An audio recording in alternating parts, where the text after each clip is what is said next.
Obrigado, Sr. Presidente. Em nome pessoal e em nome do Grupo Parlamentar do PSD, gostaria de saudar as senhoras e senhores deputados, o Sr. Secretário de Estado do Emprego e as senhoras e senhores jornalistas aqui presentes.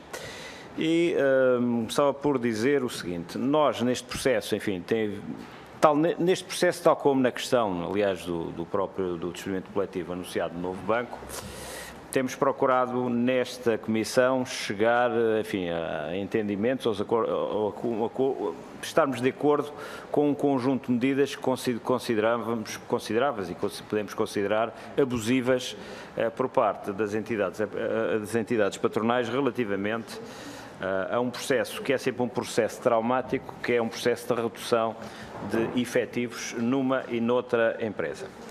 É válido para o novo banco, é igualmente válido também para a questão do despedimento coletivo anunciado da Portway. E, nesse sentido, sempre viabilizámos um conjunto de audições nesta Comissão e procurámos dar também o nosso contributo e questionando as entidades aqui presentes relativamente às mesmas.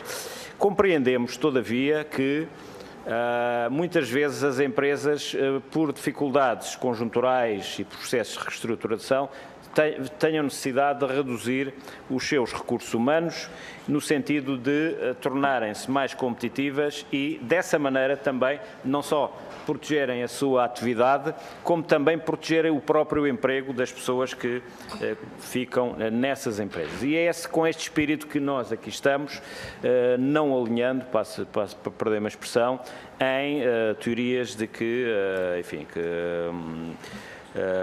que há aqui uma luta propriamente, digamos, de classe entre trabalhadores por um lado e o empregador ou o patrão por outro, mas no sentido exatamente daquilo que é o interesse coletivo que a empresa de alguma maneira representa, isto é, o interesse da atividade, porque é essa que sustenta o emprego. Isto é, se os empregos fossem criados por decreto, obviamente que Portugal, provavelmente todos os países do mundo, não conheceriam o desemprego, porque isso assim seria fácil. E, portanto, para haver emprego é preciso haver atividade económica, para haver atividade económica é preciso que as empresas estejam no mercado de uma forma saudável e competitiva, muito embora admitindo naturalmente que há limites que a própria lei determina e que a própria razoabilidade determina no sentido da relação laboral no seio da própria empresa e combatendo e estando frontalmente contra todos os abusos. Este é um daqueles casos que, na nossa opinião, não começou bem. Tivemos a ocasião de o expressar nas audições que aqui foram efetuadas, mas que, na nossa perspectiva, não quer dizer que o assunto não terminou, obviamente, mas que tem tido um encaminhamento que nós consideramos, obviamente, positivo. E devemos dizer que, aliás, o Sr. Secretário de Estado disse, e bem, que de facto existe aqui um princípio que é o da liberdade sindical. Isto é, associações sindicais representam um conjunto de trabalhadores, têm elas mesmo visões às vezes diferentes, eu não diria antagónicas, mas diferentes, de interpretar aqueles que são os interesses dos trabalhadores que representam e, obviamente, todas elas, de per si, ou cada uma de per si, é livre ou não de chegar a entendimentos, de chegar a acordo, mas acho que é um dever de todas elas estar à mesa das negociações de forma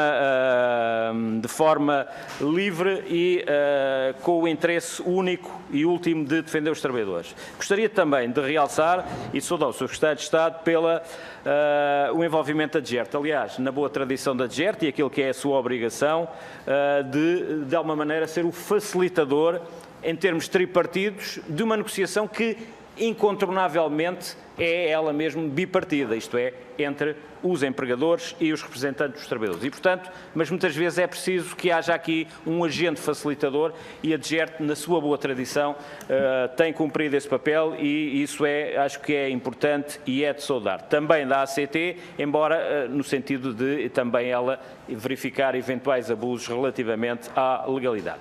E, portanto, relativamente ao acordo que foi obtido, nós só podemos saudá-lo.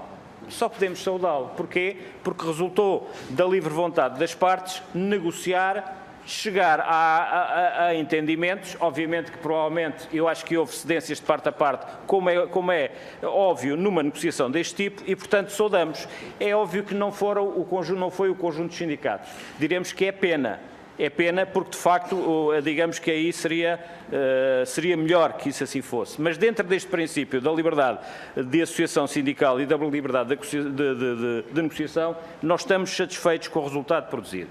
E devemos dizer até que é paradigmático esta questão do acordo da empresa e dos trabalhadores que são representados por estes sindicatos e outros que possam aderir também ao acordo da empresa, é pedagógica, eu diria, porque faz com que os sindicatos tenham uma postura realista à mesa das negociações, porque aquilo que acontece normalmente em Portugal é que há uns sindicatos que negociam e que obtêm as vantagens e depois há outros que têm uma postura tradicional de luta de classes e depois no final todos obtêm as vantagens que uns negociaram e outros não negociaram, mas todos obtêm as vantagens, sendo que aqueles que são mais radicais, digamos assim, muitas vezes obtêm vantagens e ganhos políticos até mesmo em termos de visibilidade na comunicação social. E, portanto, é bom que, de facto, os sindicatos que, de forma realista, chegaram a um entendimento com a administração da empresa, com cedências de ambos os lados, vejam, digamos, de alguma maneira, os trabalhadores que são representados por esses sindicatos,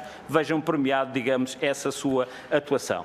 No entanto, obviamente que pugnamos para que este acordo se possa estender ao maior número possível de trabalhadores. E, portanto, nesse sentido, aquilo que eu gostaria de perguntar ao Sr. Secretário de Estado é como é que o Sr. Secretário de Estado vê, de facto, esta diferenciação entre os sindicatos que assinaram, que tiveram uma postura, e outros que tiveram outro tipo de postura, e se de alguma maneira isto pode constituir aqui, eu diria, um exemplo para o futuro. Só agora uma palavra, já agora se me permite, e peço desculpa, porque foi aqui abordada a questão da Volkswagen Palmel, da Auto Europa, para dizer o seguinte. Aquela empresa é uma empresa fundamental e estratégica, seja para o Distrito de Setúbal, seja para a economia nacional em geral. E é óbvio que é uma empresa que está no mercado, e o mercado automóvel é um mercado que tem determinado tipo de conjunturas, e é óbvio que também aí os representantes dos trabalhadores têm tido, ao longo de todo este tempo, uma postura muito realista. Eu gostava de relembrar aquilo que se passou em 2008 no setor automóvel em Portugal e a diferença que houve entre a postura da Comissão de Trabalhadores da Auto Europa e aquilo que se passou na Opel, na Zambuja, e o resultado final para os níveis do próprio emprego. Muito obrigado.